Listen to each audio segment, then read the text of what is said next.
وَلَقَدْ يَسَّرْنَا الْقُرْآنَ لِلذِّكْرِ فَهَلْ مِن مُّدَّكِرٍ۔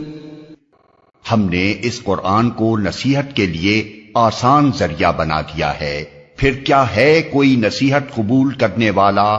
نحمده ونصلي ونسلم على رسوله الكريم، بسم الله الرحمن الرحیم۔ تجوید کے مختلف اسباق آپ نے پڑھے ہیں، اور آخر میں سبق شروع ہوا ہے رموز اوقاف کے نام سے، یعنی کہاں ٹھہریں گے اور کہاں نہیں ٹھہریں گے۔ اس کے لیے گزشتہ اتوار کو آپ نے 5 رمز کو نوٹ کیا ہے، جن میں آیت ہے، وقف لازم ہے، وقف مطلق ہے، وقف جائز ہے اور وقف مجوز ہے۔ یہ 5 ہیں جن میں آپ کو رکنا ہے۔ آیت سب سے مضبوط ہے، وقف لازم اس کا درجہ اس سے نیچے ہے، پھر 3 درجات ہیں ٹھہرنے کے، وقف مطلق میں تو، اور وقف جائز میں جیم ہوگا، اور وقف مجوز میں زا ہوگا۔ یہ 5 ہیں جن میں رکنا ہے، باقی میں نہیں رکنا۔ یعنی لام الف زبر لا ہے تو وہاں نہیں رکنا ہے، قوف آ جائے وہاں نہیں رکنا ہے، سل آ جائے، صلا ہے، بہت سارے الفاظ ہیں وہاں نہیں رکنا ہے۔ جو رکنے کے جو علامات ہیں وہ 5 ہیں۔ آیت ہے، ہر حال میں رکنا ہے، جہاں میم ہو سائیڈ میں لکھا ہوگا وقف لازم وہاں رکنا ہے۔ اسی طرح تو آ جائے تو وہ وقف مطلق کی علامت ہے، وہاں رکنا ہے۔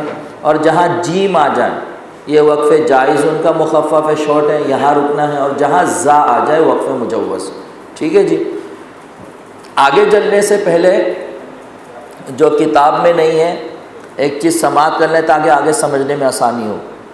وقف کی 3 قسمیں ہیں، وقف بالسکون، وقف بالاسکان، وقف بالابدال۔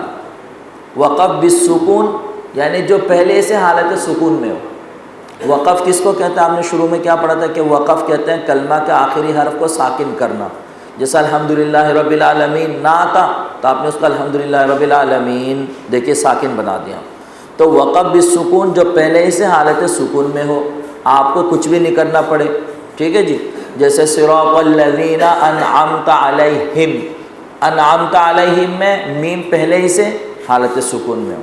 یا اسی طرح صحف ابراہیم و موسیٰ، الف سے پہلے ہی سے ساکن۔ تو وقف بالسکون جو پہلے ہی سے حالت سکون میں آپ کو کچھ بھی نہیں کرنا پڑے۔ یوں سمجھے حروف مدہ کی بات کہہ دی انہوں نے۔ حروف مدہ کتنے ہیں؟ 3 ہیں، واو الف یا۔ تو حروف مدہ اگر آخر میں ہو تو وہ حالت وقف بالسکون ہے، کچھ بھی نہیں کرنا پڑے گا آپ کو۔ نمبر 2 وقف بالاسکان۔ وقف بالاسکان جس کو ساکن کرنا پڑے، یعنی وہ یا تو حالت زبر میں ہے، یا حالت زیر میں ہے، یا حالت پیش میں ہے، یا حالت 2 زیر میں ہے یا 2 پیش میں ہے۔ 2 زبر میں نہیں، 2 زبر میں کچھ اور ہوگا۔ تو آپ سمجھئے وقف بالاسکان زبر زیر پیش، 2 زیر اور 2 پیش میں ہوگا۔ اچھا، تیسری قسم ہے وقف کی وقف بالابدال۔ وقف بالابدال بدلنا، جس میں بدلاؤ ہو، وقف بالابدال یہ 2 چیزوں میں ہوگا۔ 2 زبر کو الف بنانا اور گول تا کو ہا بنانا۔ 2 زبر جس حرف کے اوپر ہو اور وہ آخر میں ہو اور آپ کو وقف کرنا ہے تو ہجے میں 2 زبر کے ساتھ جو الف آتا اس کو کبھی نہیں پڑھتے۔ مثلا اگر افواجن کا ہجہ کرنا ہو تو حمزہ فا زبر اف، واو الف زبر وا، افوا، جیم 2 زبر جن، جیم الف 2 زبر جن نہیں، 2 زبر کے ساتھ جو بھی الف ہوگا وہ ہجے میں نہیں پڑھا جائے گا۔ جیسے ریڈنگ میں روا میں اب وہ پڑھا جائے گا، اگر اس کو وقف کریں گے افواجن سے افواجا تو دیکھیے اس میں بھی بدلا گیا۔ تو وقف بالابدال کہتے ہیں 2 زبر کو الف سے بدلنا یا گول تا کو ہا سے بدلنا۔ جیسے فاطمہ، آمنہ جیسے الفاظ میں جو گول تا ہیں، یا القاریہ، ملقاریہ، اس گول تا کو ہا سے بدلیں گے۔ تو گول تا کو ہا سے بدلیں یا 2 زبر کو الف سے بدلیں، یہ وقف بالابدال ہے۔ تو وقف کی 3 مشہور قسمیں ہیں، وقف بالسکون جو پہلے تھے حالت سکون میں ہو، وقف بالاسکان آپ کو ساکن کرنا پڑے، اور وقف بالابدال آپ کو بدلنا پڑے۔ یہ کتنے چیزوں میں؟ 2 زبر کو الف سے بدلنا یا گولتا کو ہا سے بدلنا۔ اب نیچے دیکھیے سبق نمبر، یہ 3 سبق سمجھنے کے بعد سبق نمبر 20 حروف موقوف علیہ۔ یعنی وہ حروف جن پر وقف کیا جائے گا۔ وقف کرتے وقت آخری حرف کو کیسے پڑھیں، اس کی مختلف صورتیں آئیں گی، لیکن اگر یہ 3 وقف کی قسمیں یاد ہو تو سب آسان ہو جائیں گے انشاءاللہ۔ دیکھیے حروف مدہ یا ساکن حروف میں کوئی تبدیلی نہیں آئے گی۔ حروف مدہ ابھی بتایا وقف بالسکون جو پہلے ہی سے حالت سکون میں، اور حروف مدہ پہلے سے حالت سکون میں ہوگا، یا ساکن حروف میں کوئی تبدیلی نہیں آئے گی۔ اب یہ وصل کی حالت ہے سیدھے طرف، اور بائیں طرف یہ وقف کی حالت ہے۔ ذالکا زبر والا حرف ہے، اب جب اس کو سٹاپ کریں گے وقف کریں گے تو ذالک، اور وقف کی کیا تعریف پڑے آپ نے، آخری حرف کو ساکن کرنا۔ یہ تو زبر کی مثال تھی۔ زیر کی مثال یومی سے یوم، یہ بھی وقف ہے۔ پیش کی مثال نعبدو سے نعبد۔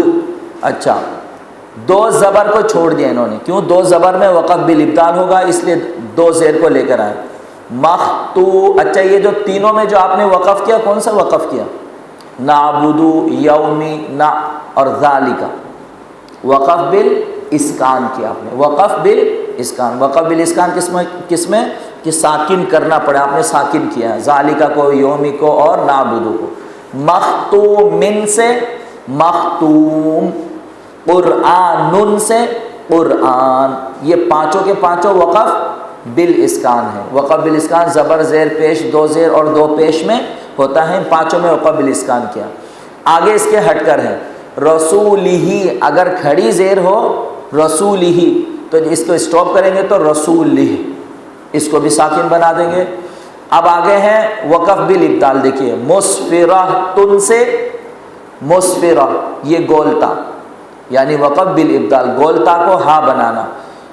وقف بالابدال کی دوسری مثال ابوابن سے ابوابا، ہجا جب کریں گے تو الف نہیں پڑھیں گے، لیکن جب وقف کریں گے اسٹاپ کریں گے تو وہاں پر الف لوٹ آئے گا۔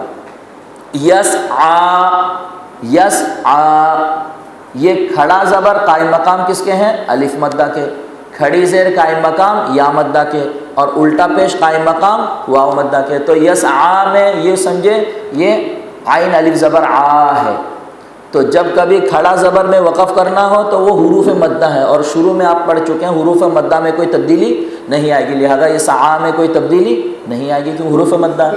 اچھا یحیی، کھڑی زیر قائم مقام کس کے؟ یا مدہ کے، تو یہ حروف مدہ میں کوئی تبدیلی نہیں آئے گی، یحیی۔ رفعنا، الف مدہ ہے، حروف مدہ ہے، کوئی تبدیلی نہیں آئے گی۔ ربک الاعلی، ربک الاعلی، یہ اصل میں لکھا جاتا ہے زبر کے ساتھ، لیکن چونکہ آپ کو معلوم ہے اس میں تفضیل کا صیغہ ہے، کھڑا زبر کے ساتھ لکھا جاتا ہے، لہذا اس کو جب اسٹاپ کریں گے تو وہی سبح اسم ربک الاعلی الف مدہ کے ساتھ۔ یظن، یہ ذرا ایک ہٹ کر الگ سی بات آئی ہے کہ مشدد حرف کو ساکن کر کے واضح پڑھیں گے۔ مشدد حرف میں جب آپ اسٹاپ کریں گے وقف کریں گے تو 2 حرف کے برابر دیر لگائیں گے اور تھوڑی سی سختی پیدا کریں گے تاکہ پتہ چلے کہ آپ نے یہاں پر ساکن نہیں بلکہ مشدد لفظ پڑھا۔ یظن، اب پتہ لگا یہاں پر آخر میں تشدید تھی نہ کہ ساکن تھا۔ اگر آپ نے یوں پڑھا یظن، یظن نہیں پتہ یظن، تو اب پتہ لگا آپ نے یہاں پر تشدید میں اسٹاپ کیا، وقف کیا ہے۔ آگے دیکھیے حروف مقطعات کی ادائیگی، سبق نمبر 21۔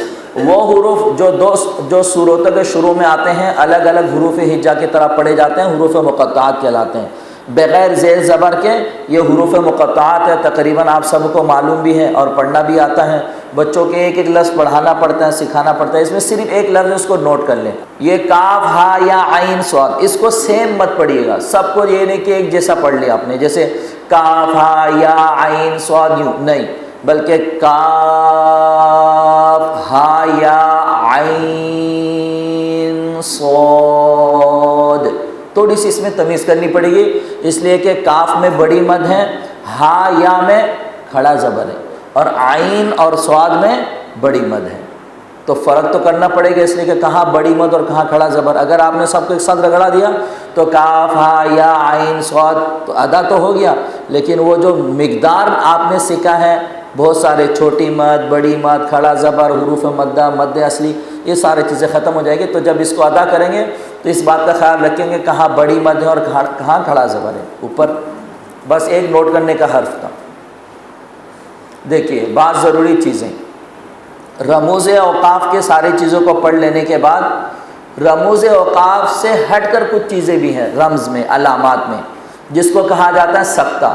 اور سکتہ کیا ہے؟ ہمارے اردو میں بھی استعمال ہوتا ہے، جیسے سکتہ طاری ہو گیا. تو تھوڑی دیر کے لیے وہ خبر سن کر، خوشی کی خبر ہو، غم کی خبر ہو، تو تھوڑی دیر کے لیے سکتہ طاری ہو جانا، تو یہ اسی کو سکتہ کہتے ہیں. تلاوت میں سکتہ کسے کہتے ہیں؟ وہی تھوڑی دیر کے لیے سکتہ طاری ہو جائے، کہ سانس جاری رہے، آواز تھوڑی دیر کے لیے بند ہو جائے، اس عمل کو سکتہ کہتے ہیں. اور اگر یہ رکنے کا دورانیہ تھوڑا بڑھ جائے اس کو وقفہ کہتے ہیں. ایک ہے وقف، وہ تو الگ چیز ہے، وہ جو آپ نے سب پڑھا اسٹاپ کرنا. ایک ہے وقفہ، ایک ہے سکتہ. تو تھوڑی دیر کے لیے سکتہ طاری ہو جانا، آواز بند ہو جانا، سانس جاری رہے. تو آواز بند ہونے کا دورانیہ کم ہو تو سکتہ، دورانیہ بڑھ جائے یعنی لمبی دیر تک آپ ٹھہرے رہے تو اس کو کہتے ہیں وقفہ. جیسے واعف عنا واغفر لنا، سورہ بقرہ کا آخر میں یہ وقفہ ہے. اور اگر تھوڑی دیر کے لیے رکیں تو یہ سکتہ. بس اتنی سی بات ہے. سکتہ والی جگہ پر تھوڑی دیر آواز بند کی جاتی ہے، سانس نہیں توڑا جاتا. قرآن کریم میں سکتہ والی جگہ 4 ہیں. سورہ کہف کے شروع میں وَلَمْ يَجْعَلْ لَهُ عِوَجًا، وَلَمْ يَجْعَلْ لَهُ عِوَجًا. آگے ہے قیمًا، یہاں پر سکتہ بھی ہے اور یہاں اس کے اوپر تو بھی ہے. اس سکتہ کے اوپر تو بھی ہے اور نیچے سکتہ بھی ہے، تو یعنی دونوں اختیار ہیں. اور آپ کو پہلے بتا چکا ہوں جب 2 وقف ایک ساتھ جمع ہو جائیں، اوپر نیچے ہو، تو اوپر والوں کو ترجیح دی جائے گی. تو یہاں پر رک بھی سکتے ہیں، نہ رکنا چاہیں تو سکتہ بھی نہ کریں، آپ کو اختیار ہے. سورہ یاسین رکوع نمبر 4 میں مِن مَرْقَدِنَا، اس میں بھی دیکھیے تو بھی ہے اور سکتہ بھی ہے. تو اس میں سکتہ کو اولا قرار دیا، یعنی سکتہ اوپر ہے، تو نیچے ہے، یعنی رکنا چاہے رک بھی سکتے ہیں، سکتہ کرنا چاہیں سکتہ بھی کر سکتے ہیں. سورہ قیامہ میں من راقب، اس میں صرف سکتہ ہے، اس میں وقف کی کوئی علامت نہیں، لہذا یہاں پر بھی آپ سکتہ کریں گے. سورہ مطففین میں کلا بل رونا، اس میں بھی سکتہ ہی کریں گے. نیچے تفصیل لکھ دی آپ کو جو میں نے بات بتائی ہے. سکتہ وقف کی طرح ہی ہوتا ہے، فرق صرف یہ ہے وقف میں کلمہ کے آخری حرف کو ساکن کر کے سانس لے کر ٹھہر جاتے ہیں، اور سکتہ میں سانس نہیں لیتے، یعنی آواز کو توڑ دیتے ہیں. لہذا سورہ کہف والی جگہ میں سکتہ اس طرح کرے کہ عوجا، 2 زبر کی تنوین کو الف سے بدل دیں جو وقف بھی الابدال ہیں. اسی طرح من راقن میں من کے نون کو ساکن پڑھ کر سکتہ کریں. من ساکن کر دیا آپ نے، آگے راقن میں نہ ملائیں، ٹھیک ہے جی. اور یہی صورتحال بل رانا میں سمجھے. بس یہاں تک بات ختم ہو گئی. آگے وہ ذکر کر رہے ہیں پہلے 2 موقعوں پر وقف کرنا بھی صحیح ہے. پہلے 2 موقعوں سے مراد سورہ یاسین مِن مَرْقَدِنَا ہذا اس جگہ میں، اور وَلَمْ يَجْعَلْ لَهُ عِوَجًا، جو میں نے آپ کو بتایا کہ وہاں پر سکتہ کے آگے پیچھے کوئی رموز اوقاف کے رمز بھی لکھے ہوں گے تو آپ کو اختیار ہوگا. اسی لیے وقف کے رمزیں میں بنی ہوتی ہیں. اب کچھ اور علامتیں ہیں جن میں نہیں رکنا. پہلے تو آپ نے نوٹ کیے کتنے؟ 5 جن میں ہر حال میں رکنا ہے. آیت ہے، وقف لازم ہے، وقف تو ہے، وقف جیم ہے، وقف زا ہے. کچھ علامتیں اور بھی ہیں جن میں ہر حال میں نہیں رکنا، جیسے لام ہے. لام کا معنی نہیں رکنا ہے، لا وقف علیہ، یہاں نہیں رکنا. قوف، قوف کا معنی قیل علیہ الوقف. قیل فعل مجہول، یہ ہمیشہ کمزوری کی طرف اشارہ ہوتا ہے. مجہول پتہ ہی نہیں کون ہے، کس نے کہا، کیوں کہا، کمزور بات کی طرف اشارے کے لیے فعل مجہول بنا. تو قوف اسی کی طرف اشارہ ہے، کمزوری، لہذا وقف نہیں کریں گے. صل، صل کا معنی ملانا. صل من قطع، جو قطع رحمی کرے آپ اس سے صلہ رحمی کریں. تو یہ صل ملانا، تو ملا کر پڑھیں گے تو رکنے کی بات ہی ختم. اسی طرح صلہ، یہ صلہ اصل میں تھا صل اولا، تو صل اولا دونوں کو ملا تو صلہ بن گیا. یہاں پر بھی نہیں رکیں گے، ان نشانات پر نہیں ٹھہریں گے، ملا کر پڑھیں گے. آگے ذکر کیا رکوع، یہ عین جو ہے یہ رکوع کا نشان ہے. لگائے تھے وہ اسپیشلی، یعنی ایسا نہ کہ کوئی رک جائے. جیسے لقد سمع اللہ قول الذین قالوا ان اللہ فقیر ونحن اغنیاء، تو ایسا نہ کہ کوئی کہ سانس فقیر میں آ کے ٹھہر جائے. ان اللہ فقیر، اس کا یہ قول بن گیا، اور آگے پھر مقولہ کا ذکر ہوگا وَنَحْنُ أَغْنِيَاء۔ تو جہاں پر خاص جگہ ہوتی ہیں، جیسے کھدائی کے وقت بورڈ وغیرہ آویزہ کر دیتے ہیں حالانکہ مٹی نظر آ رہی ہے، اس طرح اور بھی دیگر بہت ساری چیزیں آفیسز کے کام میں دیکھیں، میڈیسن وغیرہ میں دیکھیں، خاص چیز سے وہ لیبل لگا دی جاتی ہے اور بتا دی، حالانکہ سب کو معلوم ہے، تو اس لیے کر دیا جاتا تاکہ ایسا نہ ہو کہ کوئی یہاں پہ آ کر غلطی کر لے، معنی کہیں کا کہیں بدل جائے، تو اس چیز کو دور کرنے کے لیے وہاں پر نشان درج کر دیا جاتا ہے۔ یہ عین رکوع کا نشان ہوتا ہے۔ آگے یہ چھوٹی چھوٹی باتیں ہیں، تجوید الحمدللہ ختم ہو چکی ہیں، یہ کچھ صلہ عین رکوع ہاں رکوع کا عین ہے، تو جہاں کہیں بھی رکوع پورا ہوگا تو سائڈ میں رکوع لکھ دیا جائے گا، عین ہوگا، عین کے اوپر سپارے کا نمبر درج ہوگا، اور پیٹ میں اس رکوع میں جتنے بھی آیتیں موجود ہیں اس رکوع کے عین کے پیٹ میں درج ہوگا، نیچے سورت کا رکوع نمبر درج ہوگا، یہ نوٹ کر لیں گے آپ۔ وقف النبی صلی اللہ علیہ وسلم، جس لفظ پر یہ وقف ہو وہاں ٹھہرنا سنت ہے، بہت ہی کم یوز ہوتا ہے، ایک آدھ اکا دکا کبھی آ جائے تو وہاں پر ٹھہرنا سنت ہے۔ ربع کہتے ہیں چوتھائی حصے کو، نصف آدھا کو کہتے ہیں، آدھا پارا، اور لکھا ہوتا ہے ساتھ میں۔ الثلاثہ پونے کو کہا جاتا ہے، پونا پارا آپ پڑھ سکتے ہیں۔ السجدہ یہ آیت کے ختم پر لکھا جاتا ہے، السجدہ اس آیت کو پڑھنے اور سننے سے سجدہ کرنا واجب ہو جاتا ہے۔ وقفہ ابھی جو میں نے ذکر کیا، سکتہ اور وقفہ، سانس اور آواز دونوں توڑ دیتے ہیں، اور وقفہ دورانیہ زیادہ ہو تو پھر وقفہ۔ امالہ کے معنی ہے جھکانا، یعنی الف کو یا کی طرف اور اس سے پہلے زبر کو زیر کی طرف جھکانا۔ دیکھیے کوئی پوچھ سکتا ہے، چھوٹی چھوٹی چیزیں آخر میں ذکر اس لیے کر دی کہ ماہرین کو ہمیشہ چھوٹی چیزوں سے دیکھا جاتا ہے، تو یہ امالہ اس لیے تفصیل بتائی۔ کوئی آدمی کبھی پوچھ سکتا، آپ نے قاری صاحب سے تجوید پڑھی، بتائی امالہ کس کو بولتے ہیں؟ یہ چھوٹی چھوٹی چیزیں پسانے کے لیے ہوتی ہیں، یہ ہوتا بھی ہے بڑے مشاق قراء کے لیے، اور پچھلے سال میں نے جب تجوید پڑھائی یہ ساری چیزیں آپ کو نہیں پڑھائی میں نے، یہ انہوں نے کتاب میں لکھ دیا تو میں آپ کو بتا دے رہا ہوں تاکہ کوئی پوچھے تو آپ پھنسے نہیں۔ امالہ مائل سے، میلان سے، مائل کرنا، میلان ہونا، دل کا میلان اس طرف ہو گیا، مائل ہو گیا۔ تو یہ قرآن مجید میں صرف ایک لفظ ہے جس میں امالہ ہوتا ہے، وہ کشتی کی دعا ہے، بسم اللہ مجریہا و مرساہا، اس کا چلنا اور رکنا سب اللہ کی طرف سے، اس میں لفظ آتا ہے مجریہا، یہ اصل میں اس کا ہجہ ہے میم جیم زبر مج، را کھڑی زیر ری، مجری ہا الف زبر ہا، مجری ہا، لیکن اس کو جو ری ہے اس کو رے پڑھیں گے، اور اردو والوں کے لیے بہت آسان ہے، جیسے ہم پڑھتے ہیں نا دوسرے قطرے، تو دیکھیے اس میں جو را کی ادائیگی ہوئی ہے امالہ میں، اس را کی ادائیگی ایسے ہوگی، بس اتنی سی بات ہے۔ اس کے لیے انہوں نے تفصیل کی ہے کہ آپ الف کو یا کی طرف مائل کریں اور زبر کو زیر کی طرف مائل کریں، تو آپ نے جب الف کو یا کی طرف کیا، زبر کو یا کی طرف، زبر کو زیر کی طرف کیا، تو آٹومیٹکلی لفظ کیا بن جائے گا؟ مجری سے مجرے بن جائے گا، جیسے دوسرے قطرے، اس میں را ادا کرتے ہیں، بس یہی چیز ہے۔ تو امالہ آپ سمجھ گئے؟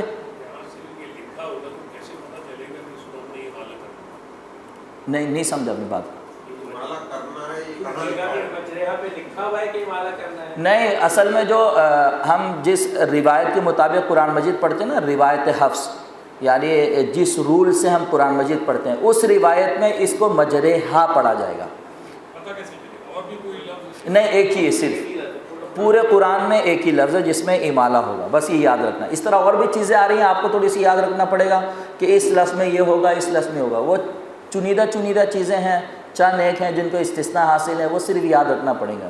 اور یہ زیادہ تر ماہر مشاق جو قاری ہوتا ہے وہ اپنا فن کو دکھانے یا اپنی تجوید کو دکھانے کے لیے اسٹیج میں بیٹھ کے وہ کر رہا ہوتا ہے، دکھا رہا ہوتا ہے، لوگ اس کو، یہ زیادہ تر مصری قراء وغیرہ کرتے ہیں، تو خاص لفظ ہے جس میں یہ، اور یہ تو صرف قرآن مجید میں ایک لفظ ہے جس میں امالہ ہوگا۔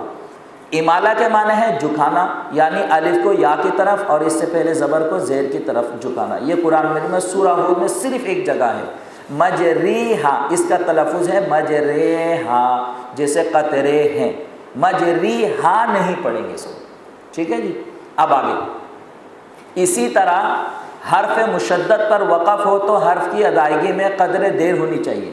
اگر آخری حرف مشدد ہو اس کو تھوڑی سی دیر لگائیں گے تاکہ پتہ چلے آپ یہاں پر جو وقف کر رہے ہیں تو مشدد میں کر رہے ہیں، ساکن میں نہیں، کیونکہ مشدد پہلے ساکن تھا پھر متحرک، وقف میں یہ متحرک بھی ساکن ہو گیا تو دونوں ساکن ادا کرنے چاہیے. جیسے المعز، اگر آپ نے پڑھا المعز تو آپ نے صرف ذا کے اوپر ساکن کو پڑھا، لیکن سختی پیدا کریں گے المعز تو پتہ چلے گا آپ نے یہاں پر مشدد میں وقف کیا. اسی طرح عدو، واو کو 2 حرف کی طرح آواز لگائیں گے عدو تو پتہ چلے گا آپ نے آخر میں اسٹاپ جو کہ تشدید میں کیا. یصلون علی النبی، سختی کے ساتھ یا میں ادا کریں گے تاکہ مشدد میں.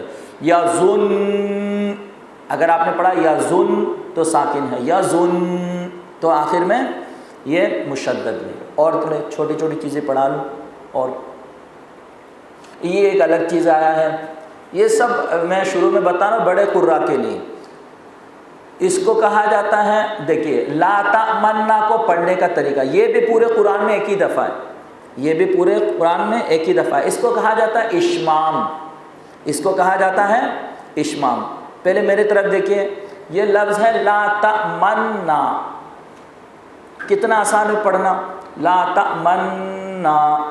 لیکن کبھی بھی کسی ماہر قاری کو بولیے لا تأمنا پڑھی، وہ پہلے آپ کی طرف دیکھے گا پھر مسکرائے گا، اس لیے کہ اس کو پڑھنے کا جو طریقہ ہے دیکھیے میری طرف.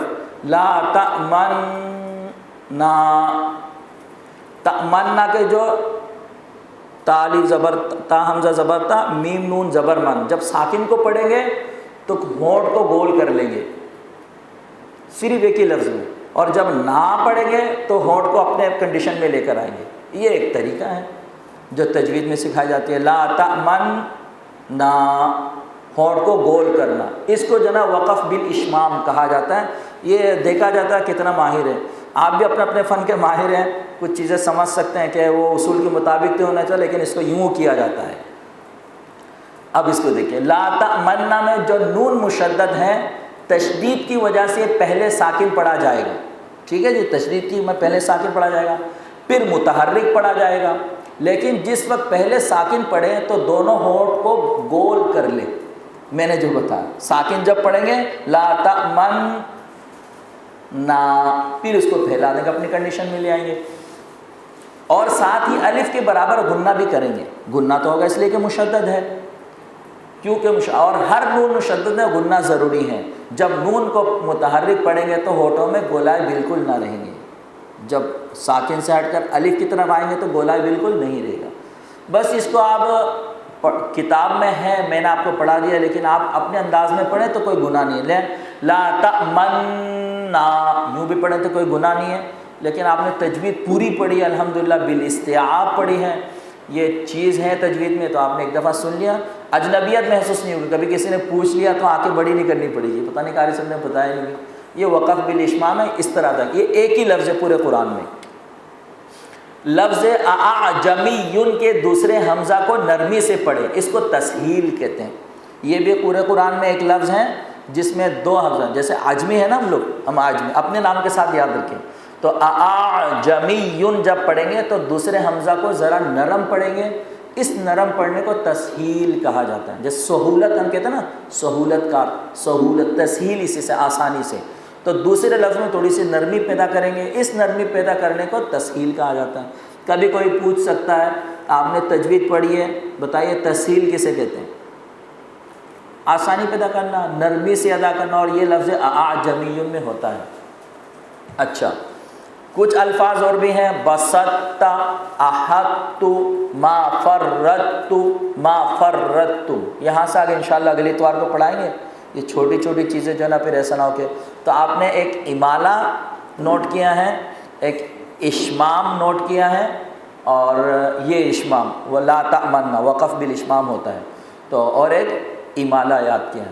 یہ بسط، احط، یہ کچھ الفاظ ایسے ہوتے ہیں کہ لکھنے میں کچھ اور شکل کی اور پڑھنے میں کچھ اور شکل کی. کچھ چیزیں اور بھی ہیں نیچے، انشاءاللہ اگلی اتوار کو پڑھیں گے. یہ بس تقریباً سمجھے تجوید ختم ہو گئی ہے. کچھ چھوٹی چھوٹی چیزیں پڑھا کے 1-2 اتوار کے بعد سے صرف مشق کراؤں گا. میرا اپنا ایک انداز تھا کہ کتاب پہلے ایک دفعہ آپ پڑھ لیں. صرف مشق کراؤں گا انشاءاللہ، اس میں کوئی رکوع نکال لوں گا جس کا ترجمہ کریں گے، اور روزمرہ کے ہمارے امور سے متعلق اس میں باتیں ہوں، پھر انشاءاللہ ہم بار بار اس کو مشق کریں گے، جن میں الفاظ ٹھیک کریں گے، گناہ مت جو چیزیں ہم نے پڑھی انشاءاللہ وہ فالو کرتے رہیں گے. ٹھیک ہے جی. السلام علیکم.